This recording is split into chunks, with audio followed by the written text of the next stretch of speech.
So just introduce yourself and what your current work occupation is. At baby's breath or Yeah, start with your working Okay. profession, then your position at the So, baby's breath. my name is Estrella Prieto. My nickname is Star, and I am a teacher. Most of my life, I worked in public school as a classroom teacher. Now I work in early intervention.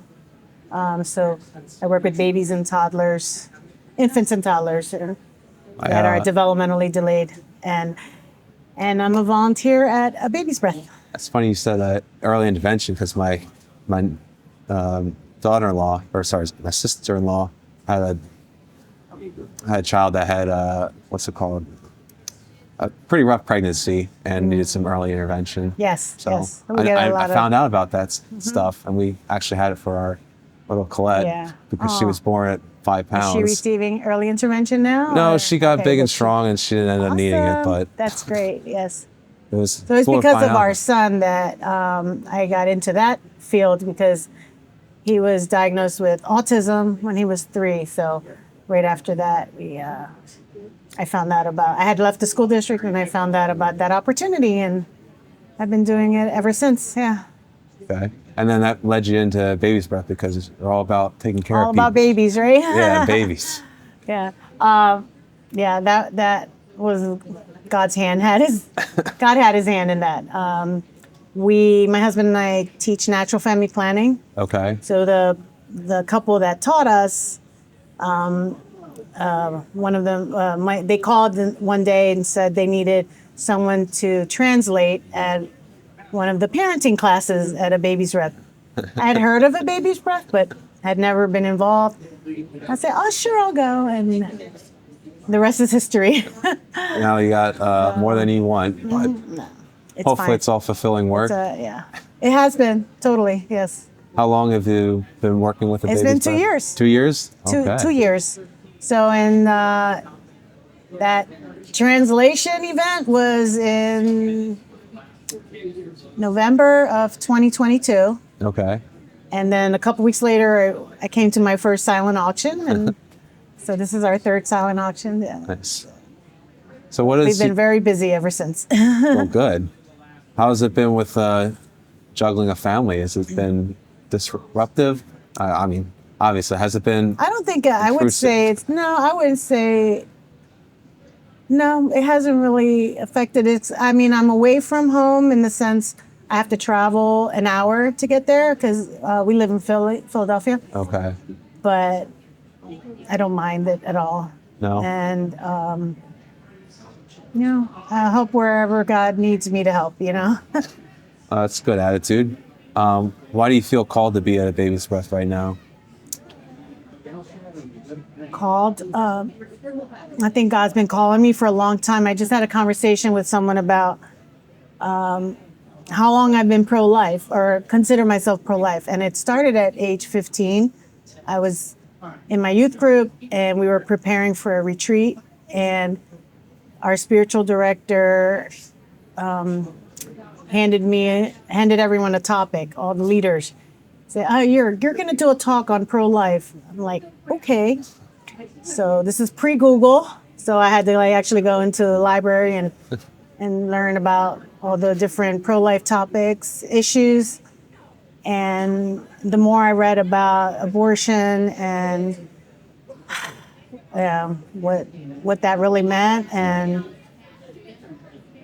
the more I was just convinced this is not right. So I consider myself pro-life, anti-abortion, whatever. But I don't feel like I was ever really doing anything other than saying I was pro-life. Right. Mm-hmm. And then it took a long time, but finally that opportunity presented itself with just coming to translate, and here I've been able to provide service to all these clients and these moms and dads that are coming to the center and who need help. And I haven't really encountered someone that was contemplating abortion per se, but I feel like at a baby's breath, we give them a reason to take care of their children properly and to empower them to become self-sufficient, so they don't have to depend on us or the government. So, That's the whole name of the game, I guess, Yeah. is to offer help to not need help. right, right. Yes. Have you had any experiences that have been, would you say, fulfilling with a baby's breath? Do you have any personal stories of a edifying moment with a client where you felt like I've impacted them? Or has it been like, well, my life has been pretty good and I assume God's blessed it somehow? I like with that's good. I think with anything, when you give, you receive, right? I don't expect anything, but I have had a few moments recently where I just felt like these clients, these families, like really showed how much they appreciate us or me, or not just me, but like the organization. And one happened like around my birthday because one of the moms remembered it was my birthday, and when she came in a couple days later for her appointment with me, she brought her kids, and one sang a Spanish song, a birthday song in Spanish. The daughter had made me a little card, and her son gave me the little bracelet that they bought me.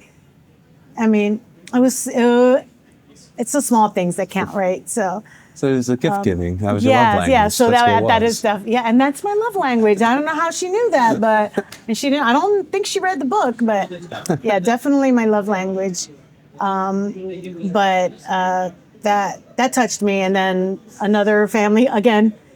The mom makes these little pastries, and they came and just out of the blue, and I so appreciate that, but it shows that they don't take us for granted, at least them. I mean, every family's different, but it's the little moments like that, and just being able to talk to them and have them share. Another client came recently, and she had we went through the checklist of what we had to talk about that day, and then she said, she got real serious, and she said, I need to share something with you. And then she told me something pretty tragic that happened to some family members in her home country. And this is a mom who doesn't usually show that she's comfortable with prayer, but we were able to pray. I was able to pray with her. Wow. And I feel like the Holy Spirit kind of gave me the words to help her, to give her a little consolation. Nice. That's So just, little moments. there's grace. always something, yeah. And so, yes, am I giving my time and my energy? Yeah, but I also am receiving, so it's kind of symbiotic, And you also help with the parenting classes, correct? Yes. Yeah. Talk about what those are like. A lot of people, it's like first time getting parenting classes, or Yes. So the woman who actually prepares the talks for these classes, Karen, she does an amazing job, and she has a handout in English and one in Spanish, and she kind of, between the both of us, we share, we present the topic, and it started out 2 years ago, maybe 2 clients, maybe 3. It started to build up, and the last class we probably had about, the last 2 times we probably had about a dozen people, and they're coming with their husbands or boyfriends. wow. So the dads are coming and participating and asking questions and offering their input and insight. So What are some of the topics you bring up with these parenting classes? how to discipline your kids, how to connect with your kids. How to be We talked about cybersecurity, like how to manage those devices, their yes. cell phones, when to give them, when not to have them, nutrition, how to teach your faith to your child. Yeah. It's pretty So, good.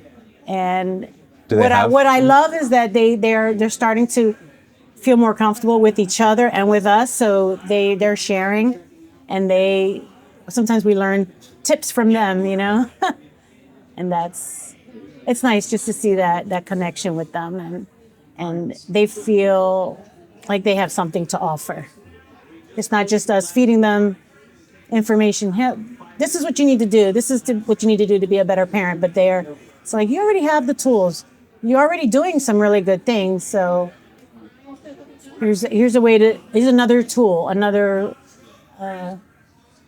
strategy that you can use to improve your family life. And when you say that parenting class is just another way that a baby's breath tries, or pro-life can be more about the mother and the child together and the family, not just the baby to live and then, not have much input after that.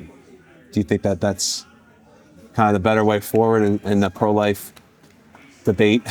Yeah, absolutely. Because we get accused of being only pro-birth, right? I'm sure that's what you're going to get at. And okay, once the baby's born, then you don't care if they, what happens to them, if they're abused, and then that's the opposite of what I stand for and what a baby's breath stands for. So we're helping them, again, when I say, we go down the checklist of what we need to talk about, I always start with the spiritual part, because we try to encourage them. We don't preach, but we encourage them to live a more sacramental life, That's good. and to just practice their faith as much as possible. Again, we don't preach, we don't demand anything of them, but we offer them resources like what church to go to or what sacraments they need to work on. Who do you need to talk to?